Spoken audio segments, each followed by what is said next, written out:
सुंदरगढ़ गांव में फुलवा नाम की एक बूढ़ी औरत रहा करती थी, जो भगवान विश्वकर्मा की बहुत बड़ी भक्त थी।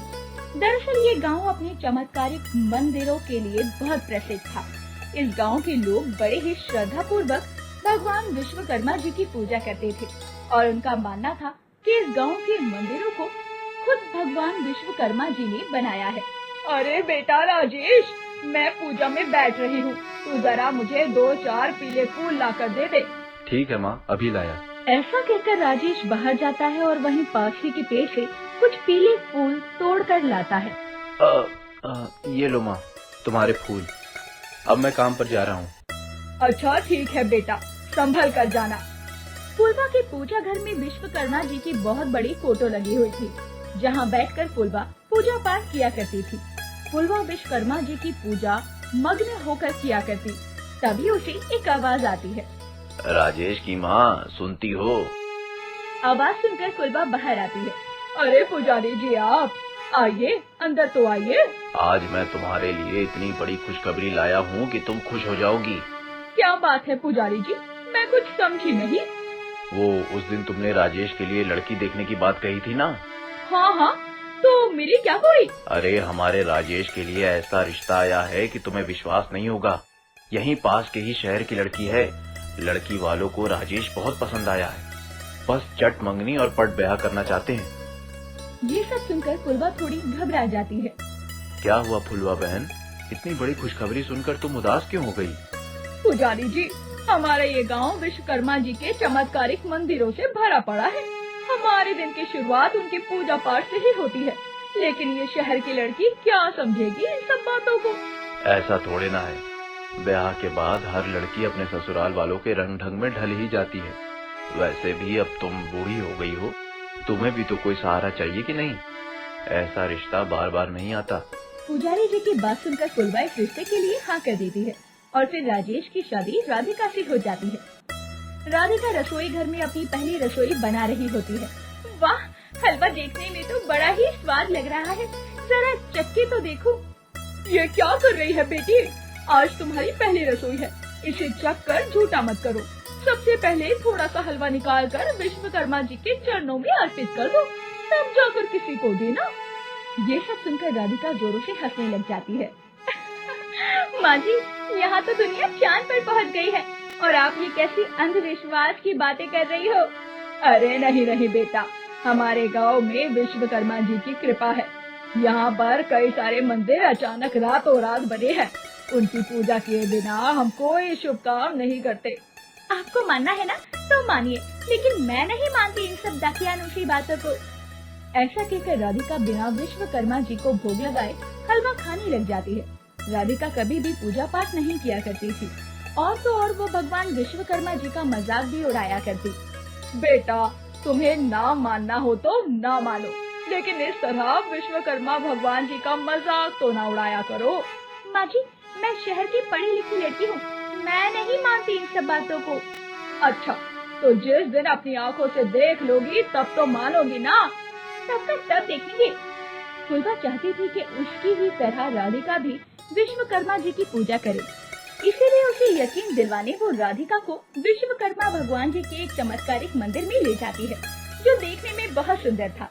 अरे वाह माँ जी, ये मंदिर तो बहुत सुंदर है, बनाने वाले ने क्या खूब बनाया है। बेटा, ये मंदिर किसी इंसान ने नहीं बल्कि स्वयं भगवान विश्वकर्मा जी ने बनाया है।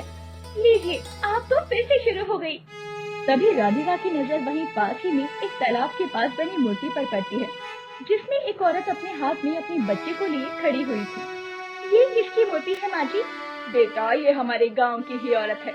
ऐसा कहते हैं कि इसने विश्वकर्मा भगवान को मंदिर बनाते हुए देख लिया था, जिसके बाद ये पत्थर की बन गई। ऐसा भी कहीं होता है क्या भला? अरे छोड़ो, जब तुम्हें मानना ही नहीं है तो क्या फायदा है कहकर। हाँ हाँ, मुझे भी नहीं सुननी आपकी ये बिना सर पैर की बातें। उस रात राधिका गहरी नींद में सो रही थी, तभी उसे हथौड़े के पीटने की आवाज आती है। अरे ये क्या, इतनी रात गए कौन हथौड़ा पीट रहा है? इस गवार गांव के लोगों को भी चैन से सोने की आदत नहीं है। इस हथौड़े की आवाज से तो मुझे नींद ही नहीं आ रही। खुद ही चलकर देखती हूँ, इतनी रात गए कौन इतनी मेहनत मजदूरी कर रहा है। राधिका आवाज को सुनते सुनते एक सुनसान जगह पर जा पहुंचती है, जहां उसे एक अधेड़ उम्र का आदमी हथौड़ा लिए काम करता हुआ दिखाई पड़ता है। अरे ओ भैया, इतनी रात गई, ये क्या ठोका पीटी लगा रखी है? राधिका की आवाज सुनकर वो पीछे मुड़ता है। बेटी, वो मैं कुछ बनाने की कोशिश कर रहा था। आपकी आवाज सुनकर मुझे नींद नहीं आ रही, आप ये काम सुबह कर लेना। बेटी, मुझे रात में ही काम करना अच्छा लगता है, लेकिन तुम कहती हो तो मैं अभी काम बंद कर देता हूँ। अगली सुबह राधिका अपनी सास को रात की सारी कहानी बताती है। माँ जी, आपके उस मंदिर बनाने वाले भगवान का पता चल चुका है। अरे मैं कुछ समझी नहीं, तुम ये क्या कह रही हो? आप जिसे भगवान समझ रही थी, दरअसल वो एक अधेड़ उम्र का आदमी है जो रात गए इन मंदिरों को बनाता है। राधिका की बात सुनकर फुलवा हैरान हो जाती है। ये तुम क्या कह रही हो बेटी? माँ जी, कल रात मुझे किसी के हथौड़ी पीटने की आवाज आ रही थी। जब मैंने आवाज का पीछा किया तो एक अधेड़ उम्र का आदमी हाथ में हथौड़ा लिए ठोका पीटी मचा रहा था। विश्वकर्मा जी की जय हो। अरे पगली, वो कोई और नहीं बल्कि स्वयं विश्वकर्मा भगवान थे। इस गांव के सारे चमत्कारिक मंदिर का निर्माण उन्होंने ही तो किया है। क्या माँ जी, भला भगवान भी कहीं बातें करती है? अरे नहीं नहीं, ऐसा नहीं है बेटा। इस गांव के सभी लोग उन पर विश्वास करते हैं, लेकिन केवल तुम ही हो जो उन पर विश्वास नहीं करती और उनका मजाक उड़ाती हो ना हो। इसीलिए प्रभु ने स्वयं तुम्हें अपने चमत्कार का संकेत दिया है। अपनी सास के लाख समझाने पर भी राधिका को उसकी बात का विश्वास नहीं होता। वो सच्चाई का पता लगाने फिर से उसी जगह पर जाने का फैसला करती है। उस रात जब सभी लोग सो रहे थे, वो चुपचाप से घर के बाहर निकल आती है। आज तो सच्चाई का पता लगा कर ही रहूंगी कि इस गांव में कोई भगवान नहीं है, बल्कि ये सब किसी इंसान की कारनामे है। वो जल्दी जल्दी उसी जगह पर पहुंचती है जहां उसने उस आदमी को देखा था, लेकिन इसके बाद राधिका ने जो देखा उसकी आंखें फटी की फटी रह जाती है। अरे बाप रे, कल तो वो आदमी बस इन पत्थरों पर हथौड़ा ही चला रहा था और आज यहाँ इतना बड़ा मंदिर कैसे बन गया, वो भी इतना विशाल और सुंदर मंदिर। इतना बड़ा चमत्कार अपनी आंखों से देखने के बाद अब राधिका को अपनी सास की बातों पर यकीन हो रहा था। वो भागते हुए अपने घर पहुँचती है और अपनी सास को उठाती है। माँ जी उठो। अरे क्या हुआ बेटी, इतनी रात गए तुम जग रही हो, सब ठीक तो है ना? माँ जी, उस दिन आपने मुझे पूरी बात नहीं बताई थी कि आखिर उस औरत के साथ क्या हुआ था जो वो और उसका बच्चा पत्थर के बन गए। लेकिन ये सब कुछ तुम अभी क्यों पूछ रही हो? इस बारे में सुबह बात करते हैं। नहीं माँ जी, मुझे अभी जानना है कि आखिर उस औरत के साथ हुआ क्या था। इसके बाद फुलवा उसे पूरी बात बताती है। एक दिन वो औरत अपने बच्चे को लेकर उस मंदिर के पास वाले तालाब में कपड़े धोने गई थी।